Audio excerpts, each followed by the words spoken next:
शुरू करने से पहले थोड़े बेसिक्स क्लियर कर लेते हैं। तो कॉमिक बुक ओरिजिन के मुताबिक मून नाइट बनने से पहले मार्क स्पेक्टर एक मर्सनरी था, यानी पैसों के लिए दूसरों के मिशन पूरा करने वाला बैडएस। ऐसे एक मिशन के दौरान मार्क ने अपनी जान गंवा दी। फिर उसे एक इजिप्शियन गॉड खोंशू ने फिर से जिंदा कर दिया। Khonshu aka god of the moon Egypt के द एनियड गॉड्स में से एक था। द एनियड के मेंबर्स अर्थ के पैरेलल एक पॉकेट डायमेंशन में रहा करते थे। इनकी पॉकेट डायमेंशन को अर्थ से कनेक्ट करने वाला एक नेक्सस इजिप्ट के थ्रू होकर जाता था। इसीलिए सदियों पहले एंशिएंट इजिप्ट में रहने वाले द एनियड के मेंबर्स को भगवान की तरह पूजा करते थे। अर्थ के एकदम करीब होने के बावजूद भी खोंशू फिजिकली अर्थ की जमीन पर कदम नहीं रख सकता। इसीलिए खोंशू अर्थ पर रहने वाले किसी ह्यूमन चैंपियन को अपना अवतार बनने के लिए सिलेक्ट करता था। खोंशू के इसी ह्यूमन अवतार को द मून नाइट कहा जाता है, यानी Marc Spector god of the moon Khonshu का ह्यूमन अवतार है।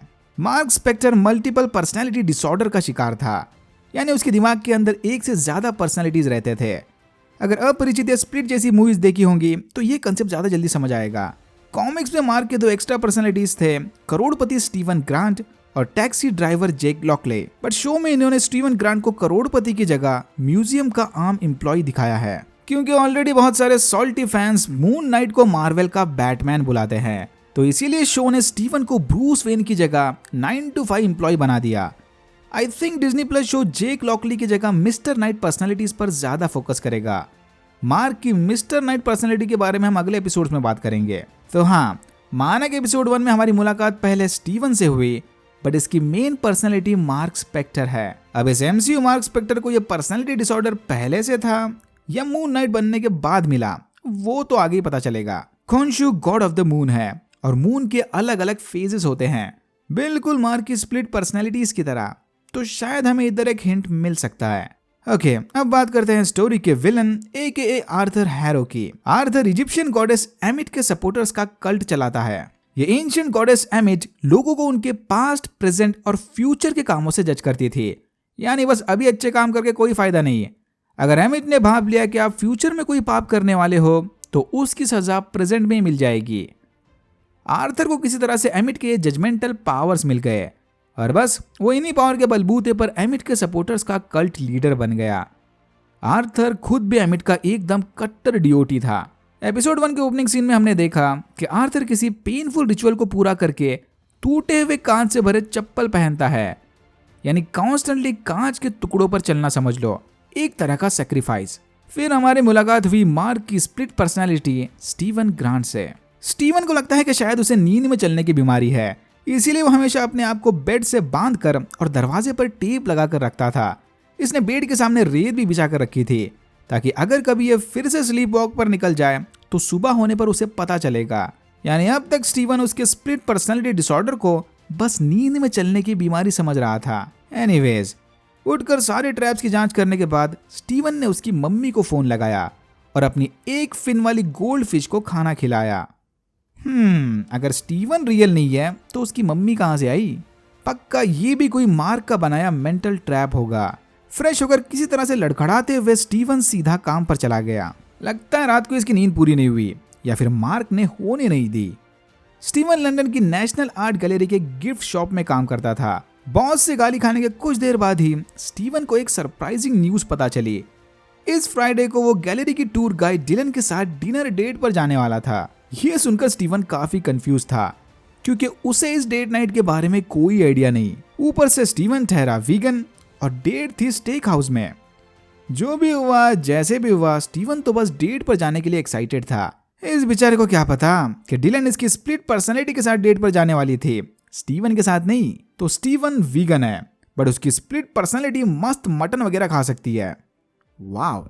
बार बार लेट आने की वजह से बॉस ने स्टीवन को ओवर टाइम इन्वेंट्री संभालने का काम दे दिया। स्टीवन को लगता है कि म्यूजियम के मार्केटिंग टीम ने द एनियड का गलत पोस्टर छाप दिया। द एनियड में टोटल 9 इजिप्शियन गॉड्स थे, बट मार्केटिंग के पोस्टर में बस 7 दिखाई दे रहे हैं। मे बी उन्होंने जानबूझकर स्पेसिफिकली बस 2 गॉड स्किप कर दिया है, बट इसकी बॉस को इस बात से कोई फर्क नहीं पड़ता।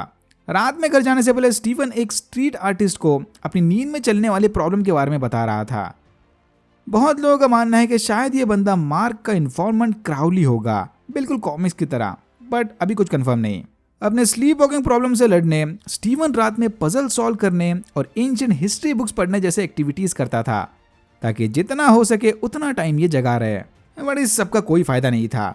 अचानक होश आते स्टीवन ने देखा कि वो इंग्लैंड से दूर किसी दूसरी कंट्री में जख्मी पड़ा था। तभी एक आवाज यानी कॉन्शू ने स्टीवन को बताया कि इसे अपनी बॉडी का कंट्रोल वापस मार्क को दे देना चाहिए। स्टीवन को उसके पॉकेट से ये एंटीक स्कैरब मिला। इसकी कुछ समझ नहीं आ रहा था कि इधर चल क्या रहा है। इससे पहले कि स्टीवन कुछ समझ पाए, कुछ गुंडों ने इस पर हमला कर दिया। स्टीवन अपनी जान बचाकर भागते हुए टाउन के अंदर घुस गया, जहां कल लीडर आर्थर हैरो उसके सपोर्टर्स को एमिट के पावर्स का डेमो दे रहे थे। एंशिएंट इजिप्ट के पेंटिंग्स और आर्टिफैक्ट्स में एमिट को मल्टीपल जानवरों के रूप में दिखाया गया था। फेस क्रोकोडाइल का, आधी बॉडी लायन की और आधी हिप्पोपोटामस की। आर्थर उसके हाथ पर बने क्रोकोडाइल टैटू और इस छड़ी से वॉलंटियर को जज करता था। अगर पास्ट प्रेजेंट फ्यूचर सब ठीक रहा तो एमिट वॉलंटियर की जान बख्श देगी, बट अगर वॉलंटियर के पापी होने के थोड़े भी साइंस दिखे तो एमिट उसकी जिंदगी चूस लेगी। स्टीवन ने गर्दी में खड़े होकर चुपके से ये दोनों डेमो देख लिए। एक वॉलंटियर एमिट के जजमेंट में पास हो गया और एक फ्यूचर में होने वाले किसी पाप की वजह से बुरी तरह से फेल हो गई। तभी आर्थर के गार्ड्स ने उसे बताया कि किसी ने स्कैरब ऑफ एमिट चुरा लिया और वो चोर इसी गर्दी में कहीं छुपा हुआ था। आर्थर ने बड़ी आसानी से सपोर्टर्स के बीच स्टीवन को पहचान लिया। इसका रिएक्शन देख के लग रहा था कि आर्थर और मार्क एक दूसरे को बहुत पहले से जानते थे, बट स्टीवन को इस कल्ट वाले झोल झपाटे में नहीं पड़ना था। वो स्कैरब को आर्थर के हवाले करके सही सलामत अपनी आम जिंदगी में वापस जाना चाहता है, लेकिन स्टीवन के स्प्लिट पर्सनालिटी ने उसे स्कैरब वापस देने से रोक दिया। स्टीवन और आर्थर के आदमी के बीच चली इस लड़ाई के दौरान वो बार बार पर्सनालिटी स्विच कर रहा था। मार्क बॉडी पर कंट्रोल करके आर्थर के आदमियों को मार देता था। फिर अचानक से स्टीवन की कॉन्शियस जागने के बाद वो अपने आप को लड़ाई के बीच खड़ा देखकर कंफ्यूज होता था। फिर यह लड़ाई एक लंबे कार चेस सीन में बदल गई। स्टीवन को होश आते ही उसने देखा कि वो आराम से अपने अपार्टमेंट के बेड पर लेटा था। स्टीवन को लगा कि शायद उसने कोई बुरा सपना देखा होगा, लेकिन इसका अजीब टाइम तो बस अब शुरू ही हुआ था। अचानक से इसके पेट गोल्डफिश गस को एक की जगह 2 फिन्स आ गए। स्टीवन को अच्छे से याद है कि गस को बस एक ही फिन था। इस गोल्डफिश प्रॉब्लम को सॉल्व करने स्टीवन सीधा पेट शॉप चला गया। पेट शॉप के ओनर ने इसे बताया कि उसके शॉप में रखी सारी मछलियों को 2 फिन्स ही हैं। इसने कल भी स्टीवन को बिल्कुल यही बात बताई थी। बट वेट, स्टीवन तो कल पेट शॉप आया ही नहीं था। तभी शॉप में लगी घड़ी देखकर इसे याद आया कि वो डिलन के साथ डेट पर जाने वाला है। स्टीवन फटाफट तैयार होकर स्टेक हाउस चला गया, बट काफी इंतजार करने के बावजूद भी डिलन का कोई अता पता नहीं था। डिलन ने स्टीवन को फोन पर बताया कि वो उस डेट के लिए पूरे 2 दिन लेट है। इन्होंने डेट फ्राइडे नाइट को प्लान की थी। आज संडे है, यानी स्टीवन को पिछले 2 दिनों का कुछ भी याद नहीं। वो थर्सडे की रात जो सो गया वो सीधा संडे की शाम में उठ गया। स्टीवन अपना टूटा हुआ दिल लेकर अकेला वापस घर चला गया। तभी इसकी नजर फ्लोर पर बने स्क्रैचेस पर पड़ी। देख के लग रहा था कि इस टेबल को बार बार हटाने की वजह से फ्लोर पर ये निशान बने थे। स्टीवन उन निशानों को फॉलो करते हुए टेबल हटाकर उसके ऊपर चढ़ गया। ऊपर प्लैंक के पीछे बने सीक्रेट कंपार्टमेंट से स्टीवन को एक चाबी और फ्लिप फोन मिला। फोन पर लाइला और डूचम के ढेर सारे मिस कॉल्स आए हुए थे। कॉमिक्स में डूचम मार्क का बेस्ट फ्रेंड था। स्टीवन लाइला को कॉल करने ही वाला था कि तभी सामने से उसी का कॉल आ गया। लाइला ने इसे बताया कि वो महीनों से मार्क को कॉल करने की कोशिश कर रही थी। फिर से मार्क का नाम सुनते ही स्टीवन और ज्यादा कंफ्यूज हो गया। इसका अजीब एक्सेंट और कंफ्यूजन भरे सवाल सुनने के बाद लाइला ने फोन काट दिया। स्टीवन ने लाइला को कॉल बैक करने की कोशिश की, बट तभी उसे अपने दिमाग में आवाजें सुनाई देने लगी। इस बार स्टीवन से सीधा मार्क बात कर रहा था। आईने में अपने रिफ्लेक्शन को हिलता देख स्टीवन घबरा कर लिफ्ट से नीचे चला गया, बट ग्राउंड फ्लोर पर जाने की बजाय लिफ्ट 2nd फ्लोर पर रुक गई, जहां स्टीवन को खोंशू की झलक मिली।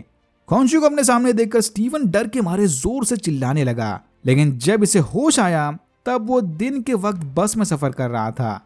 स्टीवन किसी तरह से अपने आप को कंट्रोल करके बस से नीचे उतर गया। सरप्राइजिंगली उसी बस में आर्थर भी मौजूद था। ये देखकर स्टीवन समझ गया कि वह कार चेस सीन कोई सपना नहीं बल्कि हकीकत थी। आर्थर से बचते बचाते स्टीवन किसी तरह म्यूजियम में घुस गया, बट अनफॉर्चुनेटली अंदर काम करने वाले कुछ लोग भी एमिट के सपोर्टर्स निकले। आर्थर और उसके आदमियों ने स्टीवन को घेर लिया।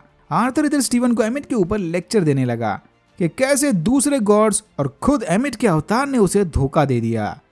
एमिट के सपोर्टर्स उसे फिर से जिंदा करके दुनिया को ईविल शक्तियों से बचाना चाहते हैं। क्योंकि एमिट लोगों के फ्यूचर कारनामों से भी उन्हें जज कर सकती थी। सोचो अगर हिटलर को एमिट ने पहले ही जज करके मार दिया होता तो कितने बेगुनाह की जानें बच जाती। इतना बोलकर आर्थर ने स्टीवन का हाथ पकड़कर उसे जज करना शुरू किया, लेकिन स्टीवन के अंदर मौजूद स्प्लिट पर्सनालिटी वाले केओस की वजह से एमिट का जजमेंट्री सिस्टम फेल हो गया। लकीली तभी म्यूजियम के दरवाजे खुल गए और इसी मौके का फायदा उठाकर स्टीवन वहां से भाग गया। उस रात इन्वेंट्री का काम संभालने स्टीवन ओवर टाइम कर रहा था कि तभी आर्थर के बेटे डेथ डॉग या इजिप्शियन जैकल ने स्टीवन पर हमला कर दिया।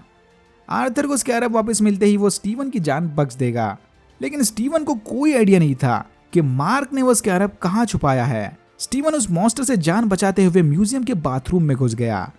तभी मार्क ने उसे समझाया कि अगर अपनी जिंदगी प्यारी है तो उसे बॉडी का कंट्रोल दे दे। थोड़ा हिचकिचाने के बाद स्टीवन मान गया। मार्क को कंट्रोल सौंपते ही वो धीरे धीरे मून नाइट में ट्रांसफॉर्म होने लगा। मून नाइट ने एकदम आई एम द वेंजेंस वाले स्टाइल में कूट कूट कर उस जैकल को मार दिया। और यहाँ होता है एपिसोड 1 खत्म। एपिसोड 2। पिछले एपिसोड में मून नाइट बनकर जैकल की कुटाई करने के बाद अगली सुबह स्टीवन की आंख उसके बेडरूम में खुली। शायद मार्क इसे फिर से फंसाने की कोशिश कर रहा था कि वो सब स्टीवन का बस सपना था, बट मार्क की ये चाल अब काम नहीं करने वाली। स्टीवन ने फौरन मिरर के पास जाकर मार्क से बात करने की कोशिश की, लेकिन सामने से कोई जवाब नहीं मिला। म्यूजियम पहुंचकर स्टीवन ने देखा कि पिछली रात अचानक से बाथरूम का पाइप फटने की वजह से म्यूजियम में कंस्ट्रक्शन का काम चला था। यह देखकर स्टीवन फौरन म्यूजियम के सिक्योरिटी गार्ड से मिलने चला गया। पता नहीं ये भाई साहब स्टीवन को हमेशा स्कॉटी कहकर क्यों बुला रहे थे। एनीवेज, स्टीवन ने गार्ड को वार्निंग दी कि यहाँ के सीसीटीवी फुटेज में supernatural mind blowing incident record हुआ है, तो देखने से पहले जरा अपने दिमाग को रेडी रखना। बट अनफॉर्चुनेटली वीडियो फुटेज में रोते हुए स्टीवन के अलावा और कुछ नहीं था। अपेरेंटली उन एंशिएंट जैकल्स को कैमरास नहीं देख सकते। सीसीटीवी फुटेज से यह साफ जाहिर हो रहा था कि म्यूजियम में तबाही स्टीवन ने मचाई थी, लेकिन स्टीवन को पूरा यकीन था कि यह काम मार्क का है।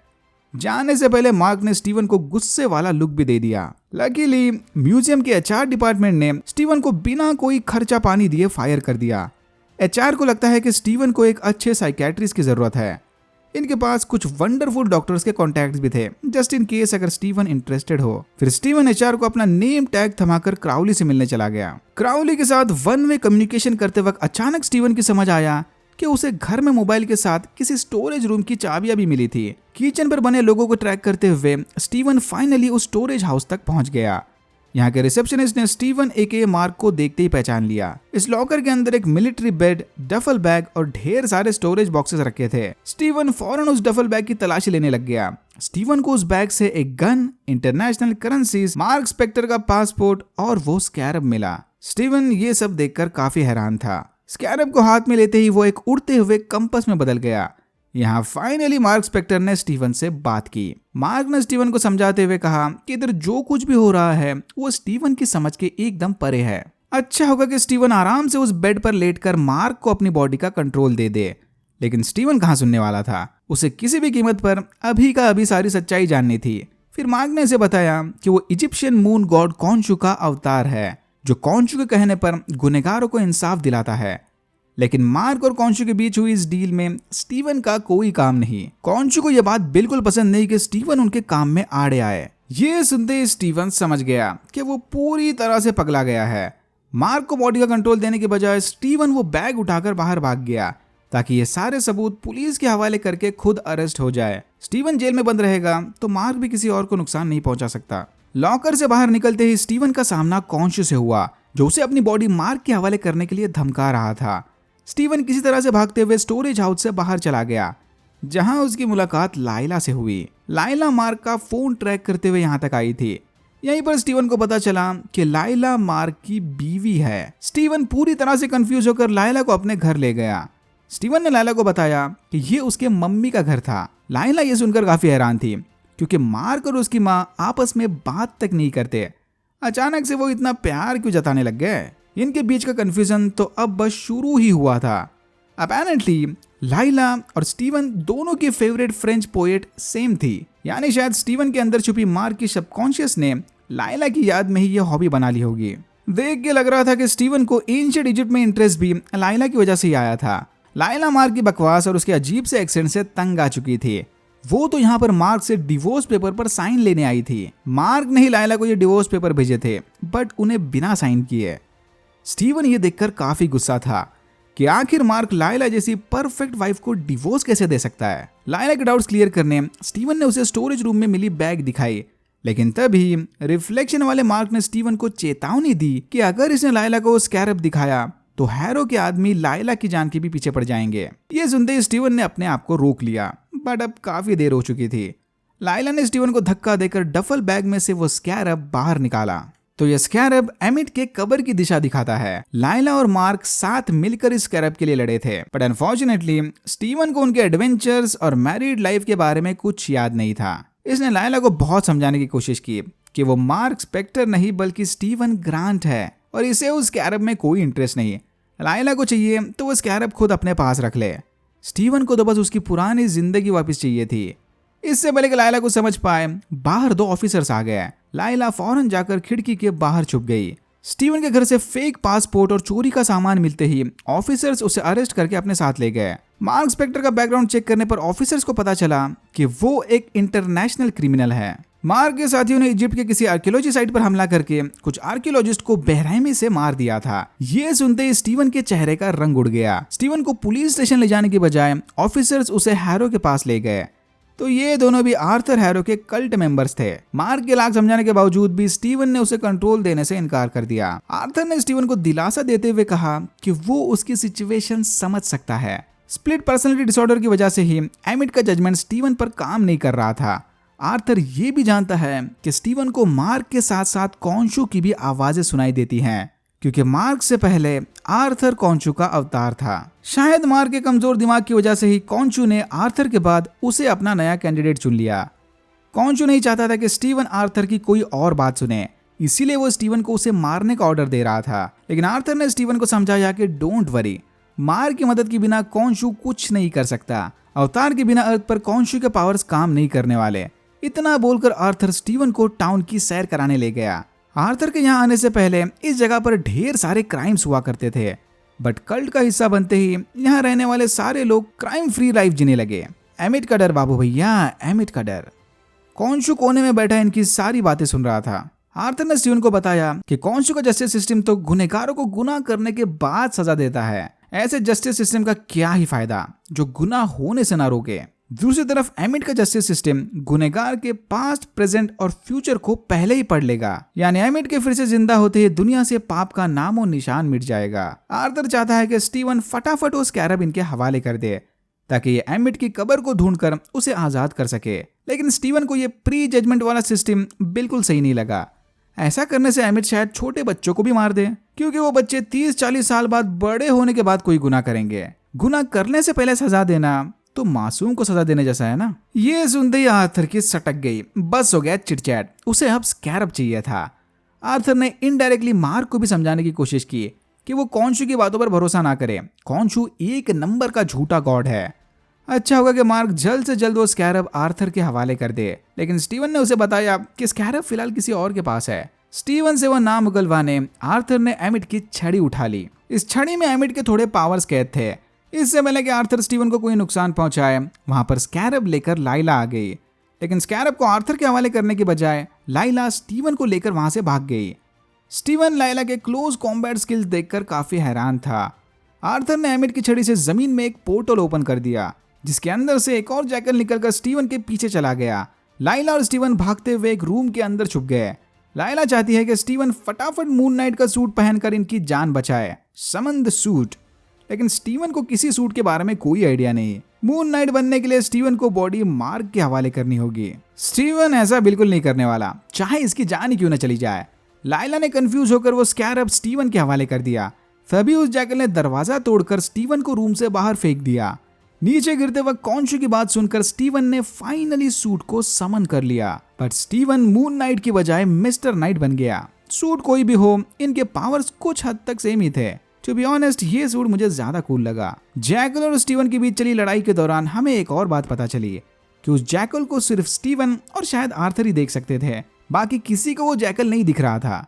स्टीवन के कम एक्सपीरियंस की वजह से वो जैकल उस पर भारी पड़ने लगा। लाइला और आसपास के मासूम लोगों की जान बचाने की खातिर स्टीवन मार्क को कंट्रोल देने के लिए तैयार हो गया। कंट्रोल मिलते ही मार्क फौरन मून नाइट में बदल गया। लायला के कहने के मुताबिक मून नाइट उस जैकल को पब्लिक से दूर ले गया और कुछ एपिक वीएफएक्स शॉट्स के बाद मून नाइट ने उस जैकल को मार दिया। जैकल तो मर गया, पर इस भागा दौड़ी में वो स्कैरब मार्क की जैकेट से गिर गया था। इतना सब करने के बावजूद भी वो स्कैरब आर्थर के हाथ लग गया। यहाँ हमें एक हिंट मिला कि आर्थर शायद किसी को भी एमिट के पावर से मार सकता है। ये बेचारा तो शायद बिना जज हुए ही मर गया। ये देखकर लायला फौरन वहां से भाग निकली। मार्क के बॉडी पर कंट्रोल करते ही अब स्टीवन रिफ्लेक्शन में अटक गया।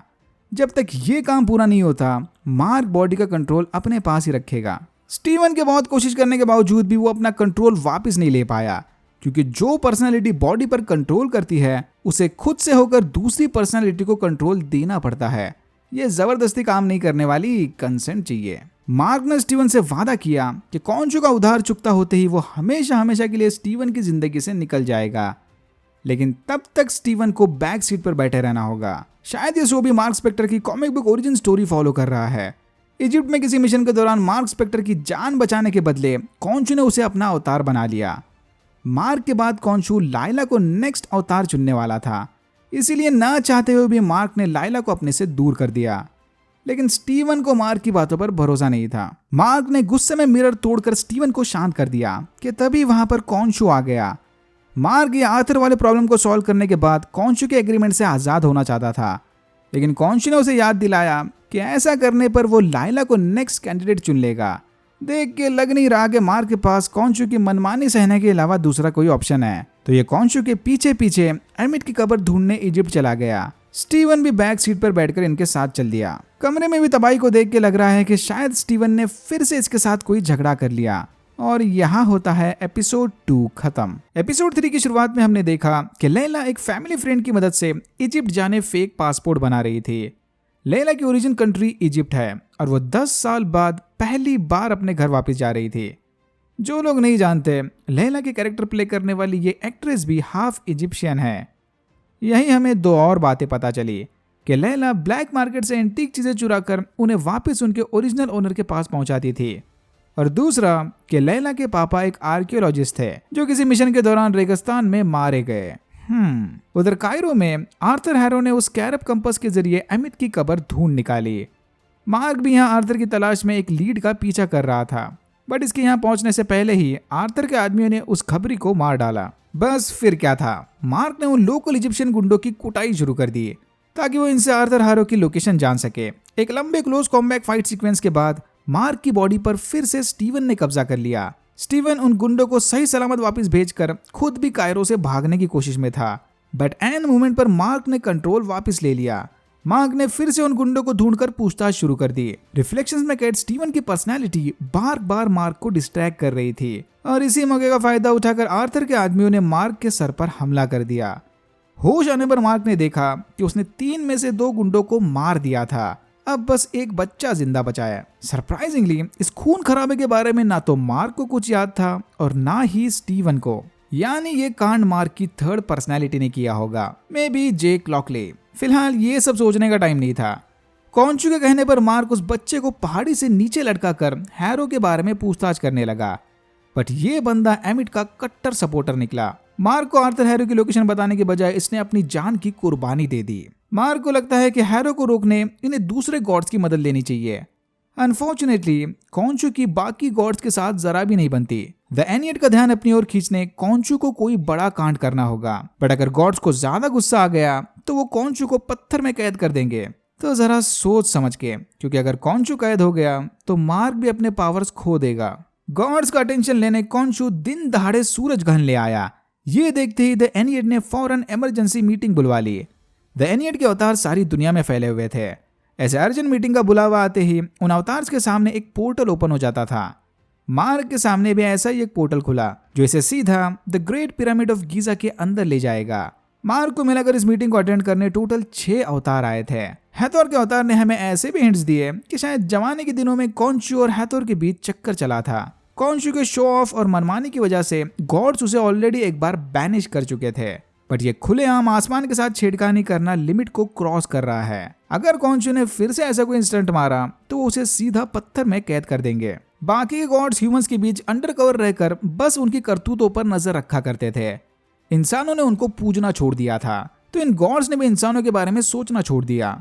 बट कॉन्शु अब तक खुलेआम अपने पावर्स का शो ऑफ करके उसके अवतार के जरिए गुनहगारों को इंसाफ दिला रहा था। एनीवेज, कॉन्शु ने फौरन मार्क की बॉडी हाईजैक करके इन्हें बताया कि उसने ये काम सिर्फ और सिर्फ गॉड्स का अटेंशन पाने के लिए किया था। अगर समय रहते आर्थर हैरो को रोका नहीं गया तो वह एमिट को आजाद करके सारी दुनिया में तबाही मचा देगा। ये सुनते ही गॉड्स ने आर्थर को भी सुनवाई के लिए बुलवा लिया, बट आर्थर ने उल्टा सारा इल्जाम कॉन्शु के ऊपर डाल दिया कि वो नहीं, कॉन्शु एमिट की कब्र को ढूंढ रहा था और कॉन्शु ने मार्क स्पेक्टर जैसे मेंटल डिसऑर्डर वाले इंसान को अपना अवतार बनाकर उसे यूज किया है। ये सुनते ही गॉड्स ने फौरन मार्क से उसके आइडेंटिटी डिसऑर्डर के प्रॉब्लम के बारे में पूछा। मार्क से कंफर्मेशन मिलते ही सारे गॉड्स आर्थर को बाइज्जत बरी करके वहां से चले गए। इन्हें अब कॉन्शु या मार्क की कोई बात नहीं सुननी थी, लेकिन हैथोर के अवतार को मार्क पर पूरा भरोसा था।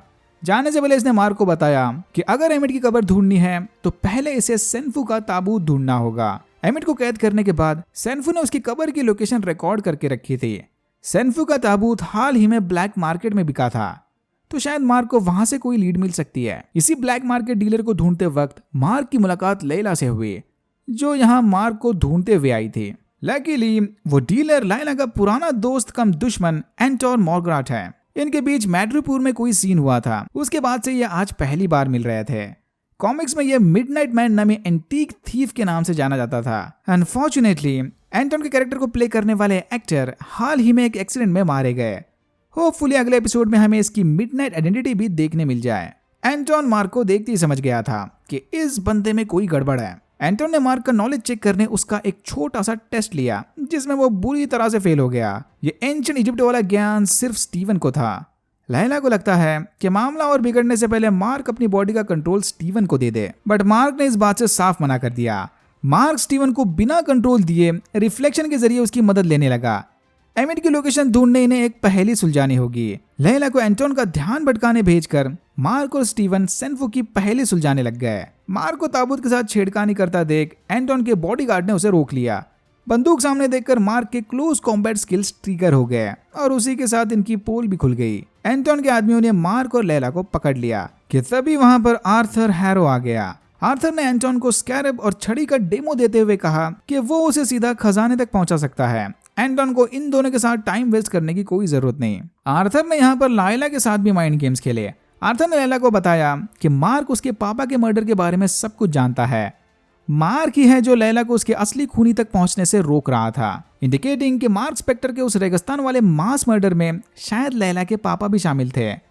कॉमिक्स में यह मास मर्डर राउल बुशमैन ने किया था, बट शो के हिंट्स को देख के लग रहा है कि शायद उस खून खराबे के पीछे मार्क की थर्ड पर्सनैलिटी होगी। बट अगेन एमसीयू के हिसाब से वो कुछ ज्यादा ही डार्क हो जाएगा, तो उसके चांसेस एकदम कम है। इतना बोलकर आर्थर वहां से चला गया। जाने से पहले इसने सेन्फू का ताबूत भी तबाह कर दिया। एंटोन के आदमियों से लैला की जान बचाने मार्क फाइनली मून नाइट बन गया। लड़ाई के बीच एक बार फिर से इसकी पर्सनैलिटी स्वैप हो गई थी, यानी धीरे धीरे मार्क का उसके पर्सनैलिटीज पर से कंट्रोल छूटता जा रहा था। लैला ने अपने मून नेकलेस की मदद से बॉडीगार्ड को मारकर सेन्फू के नोट चुरा लिए। नक्शा मिलते ही ये दोनों वहां से चले गए। इस लड़ाई में एंटोन बुरी तरह से घायल हो गया। रास्ते में लैला मार्क से अपने पापा की मौत के बारे में पूछताछ करने लगी, बट मार्क के पास फिलहाल इस सब के लिए टाइम नहीं था। इन्हें जल्द से जल्द एमिट की कब्र ढूंढनी होगी। इस नक्शे के पहले को सुलझाने इन्हें स्टीवन की मदद चाहिए। फिर मार्क ने ना चाहते हुए भी स्टीवन को अपने बॉडी का कंट्रोल दे दिया। बॉडी वापस मिलते ही स्टीवन ने मिनटों में पहेली सुलझा ली। रेगिस्तान में कोई लैंडमार्क्स ना होने की वजह से एंशिएंट इजिप्शियन सूरज और तारों की मदद से रास्ता ढूंढते थे, यानी मैप पर बने स्टार्स को पिन पॉइंट करके ये एमिट की कब्र ढूंढ सकते हैं। सुनने में तो काफी आसान लग रहा है, बट प्रॉब्लम ये था कि सेन्फू ने यह मैप 2000 साल पहले बनाया था। उस वक्त अर्थ गैलेक्सी के अलग कोने में थी। आज और हजारों साल पहले का स्टार कॉन्स्टलेशन मैच नहीं करने वाला। अगर इन्हें एग्जैक्ट लोकेशन ढूंढनी है तो 2000 साल पहले का स्टार कॉन्स्टलेशन देखना होगा। लकीली कॉन्शु को वो रात अच्छे से याद है। फिर कॉन्शु स्टीवन एके मिस्टर नाइट के साथ मिलकर आसमान और स्टार्स को 2000 साल पीछे ले गया। लाइला ने फटाफट अपना टैबलेट उठाकर कॉन्स्टलेशन को स्कैन करके एमिट की लोकेशन ढूंढ ली। कॉन्शु के इस कांड के बाद बाकी गॉड्स ने उसे पत्थर में कैद कर लिया। जाने से पहले कॉन्शु ने स्टीवन को बताया कि वो मार्क को उसे आजाद करने भेज दे। कॉन्शु के कैद होते ही स्टीवन के पावर्स भी चले गए और वो रेगिस्तान में बेहोश हो गया। आई नो कि ये turning back the night sky दिखने में टाइम ट्रैवल जैसा लग रहा था, बट मुझे नहीं लगता कि कॉन्शु धरती को वाकई में 2000 साल पीछे ले गया, क्योंकि ऐसा करना पूरे एमसीयू टाइमलाइन की बैंड बजा देगा। शायद ये बस कॉन्शु की कोई स्काई मैनिपुलेशन ट्रिक होगी।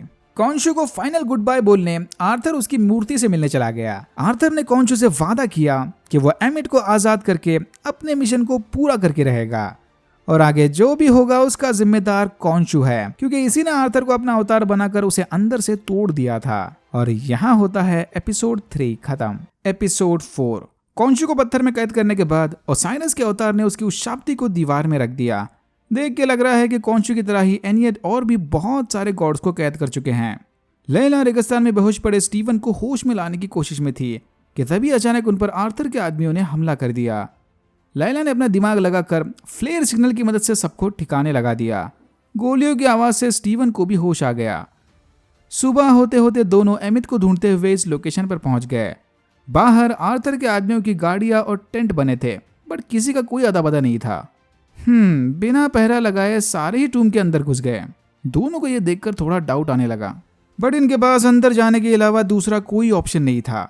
आर्थर के कैंप से जरूरत का सामान उठाकर इन्होंने टूम के अंदर जाने की तैयारी शुरू कर दी।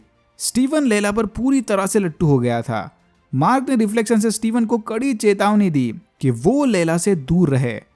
स्टीवन ने खुद को कंट्रोल करने की काफी कोशिश की। इसने लैला को यह तक बता दिया कि कॉन्शु के डर से ही मार्क इससे दूर भाग रहा था, क्योंकि कॉन्शु का नेक्स्ट कैंडिडेट लैला ही थी।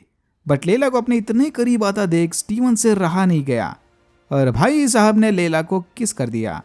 लैला के टूम के अंदर जाते ही मार्क ने थोड़ा सा बॉडी पर कंट्रोल लेकर स्टीवन को पंच मार दिया।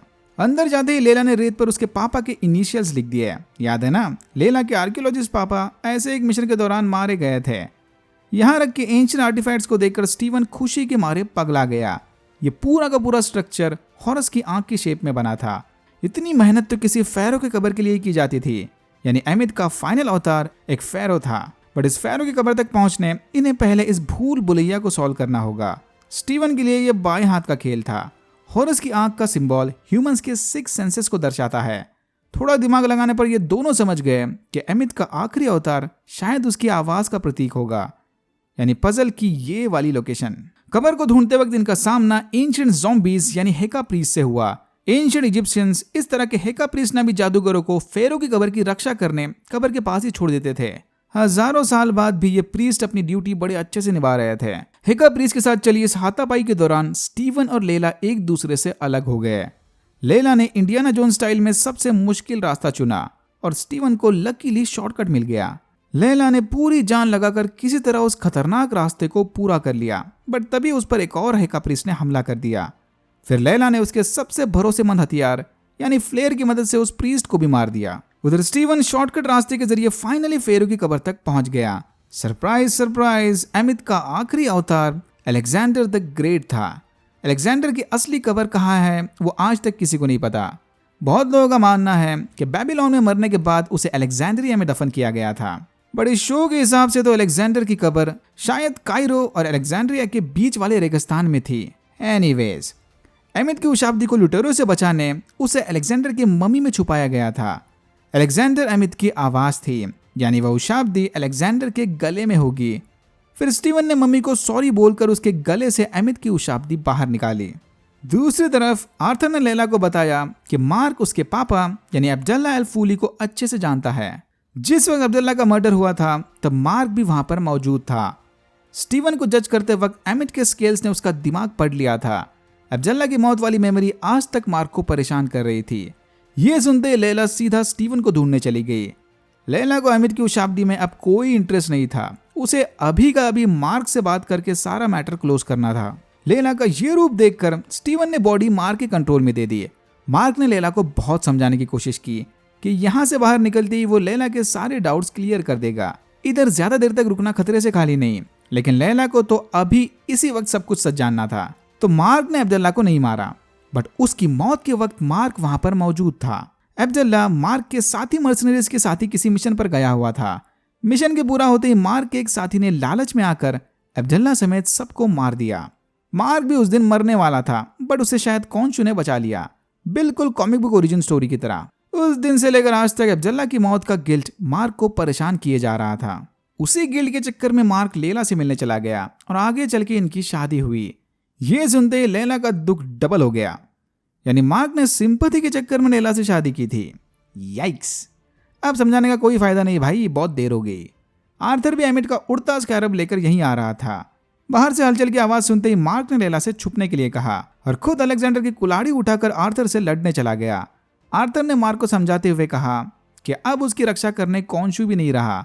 समझदारी इसी में है कि मार्क वो उशाब्दी आर्थर के हवाले कर दे। बट मार्क तो फुल ऑन लड़ाई के मूड में था। ये देखकर आर्थर ने सीधा मार्क पर गोलियां चला दी।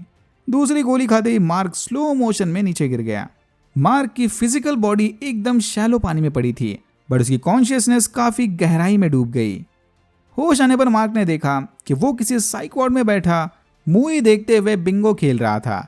इस वार्ड में मौजूद सारे कैरेक्टर्स और ऑब्जेक्ट्स हमें ये दिखाना चाहते हैं कि अब तक हमने जो कुछ भी देखा वो बस मार्क के दिमाग की उपज थी। कॉन्शू एमिट ऐसा कुछ भी नहीं है। बट कम ऑन, मार्वल इतना बड़ा गैम्बल नहीं खेलने वाले। शो के रिलीज होने से पहले क्रिएटर्स ने क्लियर कर दिया था कि Moon Knight series Indiana Jones और फाइट क्लब जैसे मूवीज से इंस्पायर्ड है। भाई अब उसमें शटर आइलैंड भी ऐड कर दो। सारी खिचड़ी इन्हें एपिसोड 4 में ही पकानी थी।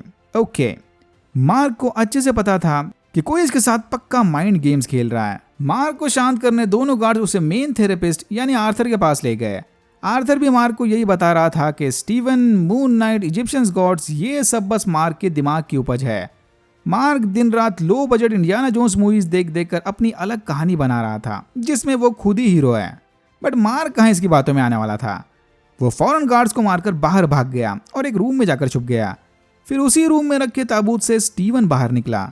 दोनों एक दूसरे को फिजिकली आमने सामने देखकर काफी हैरान थे। दोनों को आखिरी चीज यही याद थी कि वो आर्थर से गोली खाने के बाद यहाँ उठे हैं। यानी इधर ये बात कंफर्म हो गई कि ये सब मार्क के दिमाग में चला था। अब मार्क और स्टीवन दोनों को इस जगह से बाहर निकलना था। रास्ते में इन्हें एक और ताबूत दिखा, मे बी वो थर्ड अननोन पर्सनैलिटी, बट ये उसे बिना खोले ही आगे चले गए। फिर ये दोनों धीरे धीरे दरवाजे की ओर बढ़ने लगे कि तभी अचानक से वह दरवाजा खुल गया। अपने सामने इजिप्शियन गॉडेस टावरेट को देखकर दोनों के मुंह से चीख निकल गई। और यहाँ होता है एपिसोड 4 खत्म। एपिसोड 5 तो एज एक्सपेक्टेड इस एपिसोड ने डाउट्स क्लियर करने के बजाय और ज्यादा सवाल खड़े कर दिए। मून नाइट वगैरह कुछ है भी या मार्क वाकई में इस असाइलम में बैठा बस ख्याली पुलाव पका रहा था। एपिसोड 5 में शायद पहली बार ओपनिंग सीक्वेंस में हमने मार्वल का ऑफिशियल थीम सुनने मिला, इंडिकेटिंग कि धीरे धीरे हम रियलिटी की ओर बढ़ते जा रहे हैं। ओके, टावरेट को अपने सामने देखकर मार्क को बचपन वाले डार्क ट्रॉमा के फ्लैशबैक्स आने लगे। होश आते ही मार्क ने देखा कि वो अब भी डॉक्टर हैरो के सामने बैठा था, लेकिन इस बार मार्क के नाक पर पट्टी बंधी थी। बहुत लोगों का मानना है कि ये मार्क की थर्ड पर्सनैलिटी जेक होगी, क्योंकि इसका एक्सेंट भी मार्क और स्टीवन से काफी अलग था। ये टूटी हुई नाक के पीछे क्या लॉजिक है उसके बारे में हम आगे बात करेंगे। हैरो ने मार्क को समझाते हुए कहा कि उसका दिमाग फिलहाल सेंस और नॉनसेंस के बीच झूला झूल रहा है। मार्क इस वक्त पटनम मेडिकल फैसिलिटी में एडमिट है। अच्छा होगा कि मार्क अपने आप पर कंट्रोल करके हैरो और यहाँ के स्टाफ को उसकी मदद करने का मौका दे। हैरो का मानना है कि मार्क के दिमाग ने उसकी डार्क मेमोरीज को भुलाने के लिए ये इजिप्शियन गॉड, बोलने वाले हिप्पो और सुपर हीरो मून नाइट की कहानी बनाई थी। मार्क होश खोने से पहले हैरो के सामने किसी छोटे बच्चे की बात कर रहा था। ये सुनते ही मार्क या जेक ने टेबल पर रखा पिरामिड उठाकर खुद को मारने की कोशिश की, लेकिन समय रहते गार्ड्स ने उसे पकड़कर बेहोशी का इंजेक्शन लगा दिया। इंजेक्शन लगते ही मार्क की कॉन्शियसनेस फिर से टावरेट के सामने आ गई। टावरेट ने इन्हें बताया कि हैरो से गोली खाने के बाद मार्क की मौत हो गई। फिलहाल मार्क और स्टीवन की कॉन्शियसनेस इजिप्शियन अंडरवर्ल्ड डुआत में है। इस आफ्टर लाइफ को पार करने में टावरेट इनकी मदद करेगी। बरसों से यहाँ पर किसी की आत्मा नहीं आई थी, इसीलिए टावरेट भी इन्हें यहाँ देखकर थोड़ी हैरान और परेशान थी। एमसीयू में इस तरह के ढेर सारे आफ्टर लाइफ रम्स मौजूद हैं। ब्लैक पैंथर में दिखाया गया एंसेस्ट्रल प्लेन भी इन्हीं रम्स में से एक है। ये सब सुनने के बाद मार्क को लगा कि शायद डॉक्टर हैरो ठीक कह रहे थे। मार्क को सीरियस मेडिकल मदद की जरूरत है। मार्क दरवाजा खोलकर स्टीवन को भी यह समझाने की कोशिश कर रहा था, बट बाहर जाकर मार्क ने देखा कि वो लोग रेगिस्तान की एक बोट में सवार फील्ड ऑफ रीड्स को जा रहे थे। फील्ड ऑफ रीड्स मतलब इजिप्शियन गॉड्स के मानने वालों की जन्नत। ये देखकर मार्क समझ गया कि वो फिलहाल वाकई में अपने आफ्टर लाइफ में था। अनफॉर्चुनेटली इस जन्नत में पहुंचने से पहले मार्क और स्टीवन को एक फाइनल टेस्ट पास करना होगा। सिर्फ साफ और बैलेंस दिल वाले सोल्स ही फील्ड ऑफ रीड्स में पहुंच सकते थे। इतना बोलकर टावेरेट ने मार्क और स्टीवन का दिल निकाला और उन्हें एनुबिस के तराजू पर तोलने लग गई। अगर इनके दिल बैलेंस हुए तो ही इनकी आत्मा आरू के फील्ड ऑफ रीड्स में जा सकती है। अगर सफर पूरा होने तक ये तराजू बैलेंस नहीं हुआ तो इनकी आत्मा हमेशा हमेशा के लिए इस रेगिस्तान में जकड़ कर रह जाएगी। मार्क ने स्टीवन को बताया कि उसे ये चोंचले करने में कोई इंटरेस्ट नहीं, इन्हें इस हिप्पो गॉड को मारकर बोट हाईजैक कर लेनी चाहिए। तभी टावेरेट ने इन पर एक और बम फोड़ दिया। इनके हार्ट्स अधूरे होने की वजह से तराजू बैलेंस नहीं हो रहा था। अगर फील्ड ऑफ रीड्स को जाना है तो मार्क और स्टीवन को जल्द से जल्द अपने गिले शिकवे मिटाकर हार्ट्स को कंप्लीट करना होगा। जब तक मार्क और स्टीवन एक दूसरे को अपने सारे सीक्रेट्स नहीं बता देते, इनके हार्ट्स इनकम्प्लीट रहेंगे। लकीली टावेरेट की बोट में इन दोनों के सारे मेमोरीज मौजूद थे। फिर ये दोनों अंदर एक दूसरे के मेमोरीज को देखने चले गए कि तभी उन्हें एक बच्चे के चिल्लाने की आवाज आई। आवाज का पीछा करते करते दोनों इस रूम में घुस गए। यहाँ बैठे सारे लोगों को मार्क ने मारा था, कॉन्शू के कहने पर। एक एक बंदे का चेहरा मार्क को लोकेशन के साथ याद था। स्टीवन ने देखा कि जैसे जैसे ये दोनों अपने मेमोरीज को शेयर कर रहे थे, तराजू की स्पीड स्लो हो रही थी, यानी ये दोनों एकदम सही रास्ते पर थे। तभी स्टीवन की नजर एक बच्चे पर पड़ी। मार्क ने स्टीवन को उस बच्चे के पीछे जाने से रोकने की कोशिश की, बट स्टीवन मार्क को चकमा देकर उसकी चाइल्डहुड मेमोरी में घुस गया। यहीं से सब शुरू हुआ था। वो बच्चा मार्क का छोटा भाई रैंडल है। इस हैप्पी मेमोरी में मार्क की फैमिली बारबेक्यू पार्टी कर रही थी और रैंडल बैठा एक फिन वाली गोल्ड फिश की ड्राइंग बना रहा था। बारबेक्यू बनने तक मार्क उसके छोटे भाई को पास की गुफा में ले गया। ये दोनों ही टूम बस्टर मूवी के बड़े फैन थे, तो इन्हें भी ऐसे एडवेंचर्स पर जाने का काफी शौक था। स्टीवन भी इनके पीछे पीछे गुफा की ओर चला गया। गुफा के बाहर एक परिंदे की हड्डियां पड़ी थी, जिसका स्कल दिखने में एकदम कॉन्शू के स्कल की तरह था। सिंगल फिन वाली गोल्ड फिश, परिंदे का स्कल। धीरे धीरे अब सारी कड़ियां जुड़ने लगी है। मार्क और रैंडल जब गुफा में गए थे तब बाहर बारिश हो रही थी। गुफा में पानी भरने की वजह से रैंडल डूबकर मर गया। उधर आफ्टर लाइफ में मार्क स्टीवन को ढूंढते ढूंढते रैंडल के फ्यूनरल वाले मेमोरी में पहुंच गया। यहाँ मार्क की मां ने सबके सामने मार्क को रैंडल की मौत का जिम्मेदार बताया और बस उसी दिन से मार्क की मां उससे सख्त नफरत करने लग गई। मार्क नहीं चाहता था कि स्टीवन और ज्यादा देर तक यहाँ पर रहे, इसीलिए वह उसे खींचकर दूसरी मेमोरी में ले गया। इस वाले मेमोरी में टीनेज मार्क उसकी मां से परेशान होकर घर छोड़कर जा रहा था। स्टीवन उनकी मां का यह रूप देखकर काफी हैरान था, क्योंकि स्टीवन के हिसाब से तो उनकी मां काफी लविंग और केयरिंग टाइप की थी। मार्क क्लियरली स्टीवन से कुछ छुपाना चाह रहा था।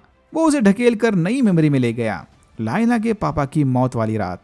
मार्क उसके साथ ही बुशमैन और कुछ आर्कियोलॉजिस्ट के साथ मिलकर इजिप्शियन टूम को लूटने आया था, बट एकदम लास्ट मोमेंट पर बुशमैन ने प्लान बदल दिया। बुशमैन सबको मारकर सारा खजाना अकेले लूटना चाहता था। इसी लड़ाई में लाइला के पापा और बाकी आर्कियोलॉजिस्ट मारे गए। मार्क बुरी तरह से जख्मी होकर रेंगता हुआ कॉन्शू की कब्र के पास पहुंचा। मार्क दर्द से छुटकारा पाने खुद को मारने वाला था कि तभी उसे कॉन्शू की आवाज सुनाई दी। यहीं पर कॉन्शू ने मार्क को ऑफर दिया कि अगर वो उसका अवतार बनकर गुनहगारों को इंसाफ दिलाने का काम करेगा तो बदले में कॉन्शू मार्क को हील करके उसे सुपर हीरो बना देगा। कॉन्शू शुरू से ही मार्क के आइडेंटिटी डिसऑर्डर के बारे में जानता था। मार्क के पास वैसे भी कोई दूसरा ऑप्शन नहीं था और इस तरह से वो कॉन्शू का ऑफर एक्सेप्ट करके मून नाइट बन गया। तभी टावेरेट ने इन्हें बताया कि अपर वर्ल्ड से धड़ाधड़ सोल्स जज होकर नीचे गिर रहे थे। हैरो इन सोल्स का समय से पहले इम्तिहान लेकर उन्हें अंडरवर्ल्ड में भेज रहा था। दोनों समझ गए कि अब उन्हें किसी भी हालत में हैरो को रोकना होगा। अगर टावेरेट ने मार्क की आत्मा को वापस उसकी बॉडी में डाल भी दिया तब भी बिना कॉन्शू की मदद के वो जिंदा नहीं बच सकता। हैरो को रोकना है तो कॉन्शू को आजाद करना होगा। ये चाहते हैं कि टावेरेट लीला तक इनका मैसेज पहुंचाकर कॉन्शू को आजाद करवाए। टावेरेट भी अंडरवर्ल्ड का हाल देखकर इनकी बात मान गई और बोट को ओसाइरस के गेट के पास मोड़ दिया। वापस जाने का बस यही एक रास्ता था। टावेरेट को ऊपर मैसेज पहुंचाने का काम सौंपकर मार्क और स्टीवन अपनी स्केल्स को बैलेंस करने चले गए। स्टीवन को लगता है कि बचपन की मेमोरीज में वापस जाते ही इनके स्केल्स बैलेंस हो जाएंगे, बट मार्क उन मेमोरीज को फिर से नहीं जीना चाहता। स्टीवन की और ज्यादा फोर्स करते ही मार्क का मेंटल ब्रेकडाउन शुरू हो गया और उसकी कॉन्शियसनेस फिर से हैरो के ऑफिस पहुंची। ना ही मार्क की नाक टूटी थी और ना ही डॉक्टर हैरो के गार्ड्स ने उसे कोई इंजेक्शन दिया था। डॉक्टर हैरो भी चाहते हैं कि मार्क स्टीवन को सारी सच्चाई बता दे कि आखिर कौन सी पर्सनैलिटी रियल है और कौन सी ट्रॉमा को हैंडल करने के लिए बनाई गई है। ये सुनते ही मार्क स्टीवन को बचपन वाली उस मेमोरी में ले गया। मार्क की माँ अपना गुस्सा निकालने उसे मारा करती थी। बस इन्हीं चाइल्डहुड ट्रॉमा वाली मेमोरीज को भुलाने के लिए नन्हे मार्क ने स्टीवन की पर्सनैलिटी को बनाया, ताकि स्टीवन इन सब डार्क मेमोरीज से दूर रहकर एक हैप्पी लाइफ जी सके। By the way, Steven grant की आइडेंटिटी टूम बस्टर के मेन हीरो से इंस्पायर्ड थी। ये देखकर स्टीवन पूरी तरह से टूट गया। उसे तो अभी तक लग रहा था कि वो रियल है और मार्क उसकी अल्टरनेट पर्सनैलिटी, बट सच्चाई तो कुछ ज्यादा ही डार्क निकली। स्टीवन ने मार्क को नहीं बल्कि अपने स्ट्रेस को हैंडल करने मार्क ने स्टीवन को बनाया था। पर शायद इन दोनों के बीच एक थर्ड पर्सनैलिटी है जिसके बारे में मार्क और स्टीवन दोनों को कोई आइडिया नहीं। ऐसी थर्ड बैडास पर्सनैलिटी जिसने इन दोनों को एक्सट्रीम डार्क मेमोरीज से बचाए रखा, जेक लॉकले। मार्क की मेमोरीज में ना ही उसने अपने भाई को डूबते देखा और ना ही खुद को पिटते देखा। माना कि टीवी सीरीज में से बच्चों को पिटते दिखा नहीं सकते, लेकिन फिर भी थिंक अबाउट इट, हो सकता है कि उन डार्क मोमेंट्स को हैंडल करना जेक का काम होगा। माँ से पिटना है, जेक आगे। गुंडों की जान लेनी है, जेक आगे। शायद इसीलिए असाइलम में जेक की पर्सनैलिटी पर बैंडेज वगैरह लगी थी, इंडिकेटिंग कि ये भाई साहब मार्क और स्टीवन का पंचिंग बैग है। कॉमिक बुक स्टोरी लाइन में तो ऐसा भी दिखाया गया है कि कॉन्शु बचपन से मार्क पर नजर रखे हुए था और मार्क के आइडेंटिटी डिसऑर्डर के पीछे भी कॉन्शु का ही हाथ था। शायद गुफा के बाहर मिला यह स्केलेटन इसी बात को दर्शा रहा था कि कॉन्शु ने ही मार्क के भाई को मरवाकर उसे चाइल्डहुड ट्रॉमा दिया था। बट अगेन, ये सब थियरी वाली बातें हैं। क्या सही है क्या गलत वो तो फिनाले में ही क्लियर हो जाएगा। ओके, तो स्टीवन को अब तक लग रहा था कि उसकी मम्मी उससे बहुत ज्यादा प्यार करती है। वेल, प्यार करती थी। मार्क ने स्टीवन को बताया कि कुछ महीनों पहले उनकी माँ गुजर गई और मम्मी से नफरत की वजह से मार्क ने उसका शिवा या फ्यूनरल तक अटेंड नहीं किया। ये सुनते ही अब स्टीवन का मेंटल ब्रेकडाउन शुरू हो गया और इसकी कॉन्शियसनेस डॉक्टर हैरो के ऑफिस पहुंची। डॉक्टर हैरो ने इसे बताया कि उनकी माँ की मौत के बाद स्टीवन ही खुद से इस असाइलम में भर्ती होने आया था। बट स्टीवन अब भी इस बात पर अड़ा था कि उसकी माँ जिंदा है। वो तो हर रोज अपने माँ से फोन पर बात करता है। स्टीवन को समझाने डॉक्टर हैरो ने उसकी माँ को फोन लगाया और बात करने के लिए फोन स्टीवन के हवाले कर दिया कि लो, अगर माँ जिंदा है तो कर लो बात। फोन हाथ में लेते ही स्टीवन को रियलाइज हुआ कि इनकी माँ अब वाकई में दुनिया में नहीं रही। फिर स्टीवन और मार्क 2 महीने पुरानी वाली मेमोरी में चले गए, इनकी माँ के फ्यूनरल वाला दिन। मार्क घर के दरवाजे तक जाकर वापस चला गया क्योंकि इसकी जिंदगी खराब करने के बाद वो अपनी माँ को आखिरी खुशी नहीं देना चाहता था। बस इसी दिन से मार्क और स्टीवन की पर्सनैलिटीज आपस में मर्ज होने लगे। शायद अब तक मार्क का स्टीवन की आइडेंटिटी पर पूरा कंट्रोल था, बट इस इंसिडेंट के बाद वो रैंडमली पर्सनैलिटी स्विच करने लग गए। एनीवेज, स्टीवन ने मार्क को समझाया कि वो उसकी हालत समझ सकता है। जो कुछ भी हुआ उसमें मार्क की कोई गलती नहीं। मार्क तो बस छोटा बच्चा था, सारी गलती इनकी मम्मी की है। तभी टावरेट ने इन दोनों को वापस बोर्ड पर बुलवा लिया। इतना सब करने के बावजूद भी इनके स्केल्स बैलेंस नहीं हुए, यानी अब इनके सोल्स डुअट के रेगिस्तान में फ्रीज हो जाएंगे। धीरे धीरे मार्क के विक्टिम्स के अनबैलेंस सोल्स बोर्ड पर चढ़ने लगे ताकि इन दोनों को खींचकर नीचे रेगिस्तान में गिरा सके। मार्क को परेशानी में देखकर स्टीवन भी फॉर्म में आ गया और वो बेसबॉल बैट उठाकर सोल्स के साथ क्रिकेट खेलने लगा। लेकिन मार्क को बचाने के चक्कर में स्टीवन खुद बोर्ड से नीचे गिर गया। रेगिस्तान में गिरते ही उसकी आत्मा रेत में जकड़ गई। स्टीवन की इस कुर्बानी के बाद मार्क की स्केल बैलेंस हुई और उसकी आत्मा सीधा फील्ड ऑफ रीड्स में पहुंच गई। और यहां होता है एपिसोड 5 खत्म। Episode 6 the season finale. Pacing तो इतनी फास्ट थी कि लग रहा था 15 मिनट में एपिसोड खत्म हो जाएगा। एनीवेज, आर्थर हैरो के फॉलोअर्स मार्क की बॉडी को पानी से बाहर निकाल लाए। थोड़ी तलाशी लेने के बाद इन्हें एमिट की उशाब्दी मिल गई। लेला कोने में छुपी ये सब चुपचाप देख रही थी। एमिट की उशाब्दी मिलते ही आर्थर की छड़ी अपग्रेड होकर एक्स में बदल गई। फिर आर्थर अपने सपोर्टर्स के साथ एमिट को आजाद करने the great pyramid of Giza की ओर निकला। जाने से पहले इसने मार्क के पास वो स्कैरब कंपास छोड़ दिया, समझ लो एक तरह का थैंक यू जेस्चर। मार्क को इमोशनल गुड बाय बोलकर लेला उस कंपास को उठाकर बदला लेने आर्थर के पीछे चली गई। बीच रास्ते में लेला किसी तरह से मास्क पहनकर आर्थर के फॉलोअर्स में घुल मिल गई। गीजा की ओर जाते समय आर्थर की गैंग को कुछ लोकल पेट्रोल ऑफिसर्स ने रोक लिया। फिर आर्थर अपनी अपग्रेडेड छड़ी निकालकर सबको जज करने लगा। सिर्फ एक ऑफिसर्स को छोड़कर बाकी सारे अनवर्दी ऑफिसर्स की आत्मा डुअट के रेगिस्तान में जाकर गिरी। ये देखकर इस कंफ्यूज ऑफिसर ने भी आर्थर की गैंग ज्वाइन कर ली। लेला इसी डिस्ट्रैक्शन का फायदा उठाकर आर्थर को मारने वाली थी। बट तभी टावेरेट ने उन मरे हुए ऑफिसर्स की बॉडी पर कंट्रोल करके लेला तक मार्क का मैसेज पहुंचाया कि आर्थर हैरो को रोकने इसे कॉन्शू की उशाब्दी तोड़कर उसे आज़ाद करना होगा, और कॉन्शू के आज़ाद होते ही शायद मार्क भी फिर से जिंदा हो जाए। ये सुनते लेला ने अपना फैसला बदल लिया और वो फिर से मास्क पहनकर आर्थर की गैंग के साथ चल दी। यहीं पर टावेरेट ने लेला को अपना अवतार बनने का भी ऑफर दिया था, बट लेला फुल इग्नोर मारकर चली गई। वेनियड भी अभी तक जान चुके थे कि आर्थर हैरो अमिट को आज़ाद करने की प्लानिंग में है। तभी आर्थर एक शॉर्टकट के जरिए अपनी गैंग लेकर अंदर आ गया। आर्थर की छड़ी के आगे इन एवेटार्स की शक्तियां कम पड़ने लगी। फिर आर्थर ने एक एक करके सारे एवेटार्स को ठिकाने लगा दिया। इन सब के बीच लेला चुपके से कॉन्शू की उशाब्दी ढूंढने चली गई। आर्थर ने एमिट की उशाब्दी तोड़कर उसे 2000 साल की कैद से आज़ाद कर दिया। आज़ाद होते ही एमिट ने आर्थर को बताया कि उसके स्केल्स बैलेंस नहीं हो रहे। आयरॉनिकली जो बंदा सारी दुनिया को जज करते घूम रहा था, खुद उसी के अपने स्केल्स बैलेंस नहीं हो रहे। बट क्योंकि आर्थर ने एमिट को आज़ाद किया था, इसीलिए इसके अनवर्दी होने के बावजूद भी एमिट ने इसे अपना अवतार बनने के लिए चुना। लास्ट टाइम जब एमिट ने बैलेंस स्केल वाला वर्दी अवतार चुना था, तब उसी अवतार ने एमिट को 2000 साल का चूना लगा दिया। आर्थर के मामले में एमिट ने रूल्स थोड़े बेंड कर दिए।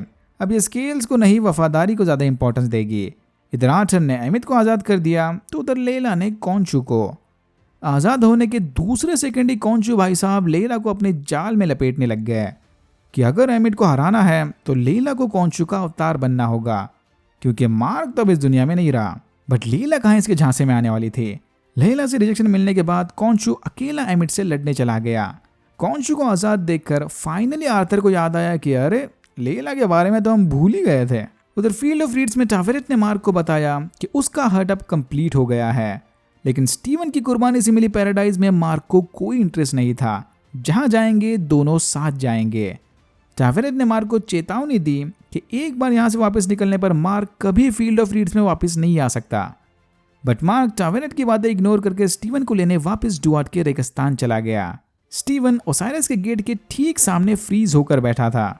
यहाँ स्टीवन को एक जबरदस्त इमोशनल स्पीच देने के बाद मार्क ने उसका कंप्लीट हार्ट स्टीवन के हाथ में रख दिया। मार्क भी अब धीरे धीरे रेत में जकड़ने लगा। ये फुल हार्ट के दोनों के हाथ में जाते ही ओसाइरस का गेट खुलने लगा और दूसरी ओर से आई रोशनी ने मार्क और स्टीवन दोनों को आज़ाद कर दिया। इससे पहले कि रेगिस्तानी तूफान इन दोनों को निगल जाए, इन्हें जल्द से जल्द गेट को पार करना होगा। लेकिन तभी एकदम ऐन मोमेंट पर टावेरेट उधर बोट को ड्रिफ्ट करती हुई चली आई और रेत के तूफान को बीच से काटकर दोनों की वहां से भागने में मदद की। गेट को पार करते ही मार्क की आत्मा वापस उसके जख्मी शरीर में लौट आई। मार्क का प्रेजेंस फील होते ही कॉन्शू फिर से अपना ऑफर लेकर मार्क के पास चला गया, बट इस बार की कंडीशन थोड़ी अलग थी। मार्क और स्टीवन कॉन्शू की मजबूरी का फायदा उठाकर उससे निगोशिएशन करने लगे। पहला कि अब मार्क और स्टीवन दोनों साथ मिलकर बारी बारी कॉन्शू के सुपर पावर्स यूज करेंगे, और दूसरा कि एमिट का प्रॉब्लम सॉल्व होते ही कॉन्शू इन्हें आज़ाद कर देगा। कॉन्शू के पास इनके टर्म्स को एक्सेप्ट करने के अलावा दूसरा कोई ऑप्शन नहीं था। थोड़ा ईगो शीगो दिखाने के बाद आखिरकार कॉन्शू मान गया। फिर हमने देखा कि ओसाइरस का अवतार किसी तरह आर्थर के हमले से जिंदा बच गया था। इसने मरने से पहले लेला को बताया कि अगर एमिट को ठिकाने लगाना है तो उसे पत्थर की जगह किसी ह्यूमन की बॉडी में कैद करना होगा। अगर पत्थर में कैद कर दिया तो उसके टूटते ही वो फिर से आज़ाद हो जाएगी, बट ह्यूमन बॉडी में कैद कर लिया तो उस इंसान के मरते ही एमिट भी मर जाएगी। लेकिन इस काम के लिए इन्हें और ज़्यादा अवतार की ज़रूरत पड़ेगी। इतना बोलकर सलीम ने दम तोड़ दिया। लेला समझ गई कि एमिट को हराने की खातिर उसे टावेरेट का ऑफर एक्सेप्ट करना होगा, लेकिन एक शर्त पर। यह टावेरेट का बस टेम्पररी अवतार बनेगी। ऑफर एक्सेप्ट करने पर टावेरेट ने लेला को बताया कि उसके पापा फिलहाल फील्ड ऑफ रीड्स में पीसफुल टाइम बिता रहे हैं। ये सुनकर लेला काफ़ी खुश थी। उसी के पापा की याद में टावेरेट ने लेला को निहायत ही कूल लिटिल स्कैरब थीम का कॉस्ट्यूम या आर्मर दिया। सुपर पावर्स वापस मिलते ही मून नाइट फुल स्पीड में उड़ता हुआ गीजा की ओर चला गया। यहाँ आर्थर पिरामिड के ऊपर खड़ा होकर कायरो के लोकल लोगों को धड़ाधड़ जज किए जा रहा था। एमिट सारे अनवर्दी सोल्स को गटक कर धीरे धीरे बढ़ती जा रही थी। कॉन्शू जायंट रूप में आकर एमिट से लड़ने गया, तो दूसरी तरफ मून नाइट और मिस्टर नाइट बारी बारी से आर्थर और उसके फॉलोअर से लड़ने लगे। कुछ देर बाद ही लेला भी इस लड़ाई में शामिल हुई। लेला को अवतार के रूप में देखकर मार्क और स्टीवन काफी इंप्रेस थे। अब ये दोनों या तीनों मिलकर आर्थर की गैंग से लड़ने लगे। एक लंबे एक्शन सीक्वेंस के बाद आर्थर की फौज मार्क और लेला पर भारी पड़ने लगी। कॉन्शू भी एमिट के साथ चली लड़ाई में बुरी तरह से हार गया। देख के लग रहा था कि कॉन्शू और मार्क दोनों नहीं बचने वाले। आर्थर मार्क को जमीन पर गिराकर मारने ही वाला था कि तभी अचानक मार्क ने पर्सनैलिटी स्विच कर दी। होश आते ही मार्क ने देखा कि आर्थर के सारे फॉलोअर्स आसपास मरे पड़े हैं और वो आर्थर को उसी के एक्स से मारने वाला था। मार्क फौरन समझ गया कि ये काम ना ही उसका था ना ही स्टीवन का, यानी कोई थर्ड मिस्टीरियस पर्सनैलिटी। बट इनके पास फिलहाल वो सब सोचने का टाइम नहीं। लेला ने मार्क को बताया कि इन्हें जल्द से जल्द गीजा जाकर एमिट को आर्थर की बॉडी में कैद करना होगा। एमिट ने कॉन्शू को साथ मिलकर काम करने का आखिरी ऑफर दिया, बट दोनों के बीच के जजमेंटल इश्यूज को लेकर कॉन्शू ने वो ऑफर फिर से ठुकरा दिया। कॉन्शू बस उन्हें सजा देता है जो खुद के चॉइस से ऑलरेडी गुनाह कर चुके हैं। ये एमिट की तरह उनका फ्यूचर पढ़कर बेगुनाहों को सजा नहीं देता। मार्क और लेला ने फटाफट इजिप्शियन मंत्र पढ़ के एमिट को आर्थर की बॉडी में कैद कर लिया। कॉन्शू चाहता है कि मार्क आर्थर को मारकर एमिट से हमेशा हमेशा के लिए छुटकारा पाए। पहले तो मार्क फुल ऑन मूड में आकर आर्थर को मारने चला गया, बट लेला के समझाने के बाद इसे रियलाइज हुआ कि इधर तो कॉन्शू की बातें भी एमिट की जैसी लग रही है। आर्थर आगे क्या करेगा वो बिना जाने ही इसे कैसे मार दें। अगर एमिट से छुटकारा चाहिए तो कॉन्शू खुद आर्थर को मारे। इनकी डील बस एमिट को हराने तक हुई थी। अच्छा होगा कॉन्शू अपना वादा पूरा करके मार्क और स्टीवन को आजाद कर दिए। थोड़ा सोच विचार करने के बाद कॉन्शू मान गया। कॉन्शू के कैद से आजाद होते ही जब स्टीवन और मार्क की आंख खुली तो उन्होंने देखा कि वो फिर से पटनम हॉस्पिटल में हैं। बट इस बार मार्क को अच्छे से पता था कि ये रियलिटी नहीं बल्कि माइंड प्रिजन है। मार्क और स्टीवन ने डॉक्टर हैरो को भी दिखाया कि ये रियलिटी नहीं बल्कि उनके दिमाग की उपज है। इन्हें अब डॉक्टर हैरो के इलाज की कोई जरूरत नहीं। इतना बोलकर ये दोनों इस फेक रियलिटी से बाहर निकलकर दुनिया को बचाने चले गए। बट क्या ये दोनों वाकई में माइंड लूप से बाहर निकले? होश आते ही मार्क ने देखा कि वो स्टीवन के अपार्टमेंट में सो रहा था, बट इस बार स्टीवन की कॉन्शियसनेस भी इसके साथ थी। यानी ये दोनों अब एक टाइम पर साथ मिलकर एक बॉडी शेयर कर रहे थे। फिश टैंक में रखे ये दो गोल्ड फिश भी शायद इसी बात का हिंट है। एक दिमाग में एट अ टाइम दो कॉन्शियसनेस। लेकिन बेड से उठकर थोड़ा आगे जाते ही मार्क धड़ाम से नीचे गिर गया। यानी इनका पैर अब भी इस बेड से बंधा पड़ा था। बट अब क्यों? वह इसे भी एक साइन समझ लो। मार्क और स्टीवन को लगता है कि वो कॉन्शू की पकड़ से छूट गए, बट रियलिटी तो कुछ और ही थी। मिड क्रेडिट सीन में हमने देखा कि एक unknown Spanish killer Arthur harrow को साइकेट्रिस्ट हॉस्पिटल से उठाकर अपनी लीमो में ले गया। लीमो के अंदर सूट बूट पहना कॉन्शू बैठा था। ये वही सूट है जो स्टीवन मिस्टर नाइट का रूप लेते वक्त पहनता है। एनीवेज, कॉन्शू को अपने सामने देखकर आर्थर ने उसे बताया कि वो खुद चाहकर भी आर्थर और एमिट को नुकसान नहीं पहुंचा सकता। फिर आर्थर ने इसे एक बॉम्ब न्यूज सुनाई कि वो कभी भी लेला को अपना नेक्स्ट कैंडिडेट बनाने नहीं वाला था। पता नहीं मार्क को ऐसा क्यों लगा कि लेला उसका नेक्स्ट कैंडिडेट है। जरूरत ही नहीं थी। मार्क को जरा भी आइडिया नहीं कि उसका दिमाग एक्चुअल में किस हद तक ब्रोकन है। कॉन्शू सीक्रेटली मार्क की थर्ड पर्सनैलिटी के साथ मिलकर काम कर रहा था, बैड एज स्पेनिश किलर जेक लॉकली। फिर जेक ने बिना टाइम वेस्ट किए आर्थर और एमिट को गोलियों से भून डाला और यहाँ होता है सीजन 1 खत्म। मार्क स्पेक्टर की थर्ड पर्सनैलिटी इतनी पावरफुल है कि वो जब चाहे तब बॉडी पर कंट्रोल करके अपना मिशन पूरा कर सकती है। इसी पावर की वजह से शायद मार्क और स्टीवन हमेशा उन हादसों को इग्नोर कर देते थे, जैसे कुछ हुआ ही नहीं है, बस ब्लैकआउट फेज था। जेक ने उन इजिप्शियन गुंडों को मारा, आर्थर के आदमियों को ठिकाने लगाया और इस ताबूत में भी यही बंद था। अब सबसे बड़ा सवाल यह है कि क्या कॉन्शू ने मार्क और स्टीवन को वाकई में आज़ाद कर दिया, या फिर जेक को फुल बॉडी का कंट्रोल देकर उन दोनों को इस माइंड लूप में अटका दिया। कहीं कॉमिक्स की तरह कॉन्शू मार्क पर बचपन से ही तो नजर रखे हुए नहीं था। भाई ऐसा एंडिंग देने के बाद सीजन 2 तो बनता है बॉस। होपफुली अगर टाइम मिले तो एक सेपरेट थियरी वीडियो भी बना देंगे, बट फिलहाल के लिए इतना ही। अगर आपकी वीडियो अच्छा लगा तो please like share and subscribe for more videos like this. मैंने ऐसे और भी वीडियोस बनाए जिनके लिंक्स आपको डिस्क्रिप्शन बॉक्स में मिल जाएंगे। Thank you very much for watching and I am hoping to see you in my next one.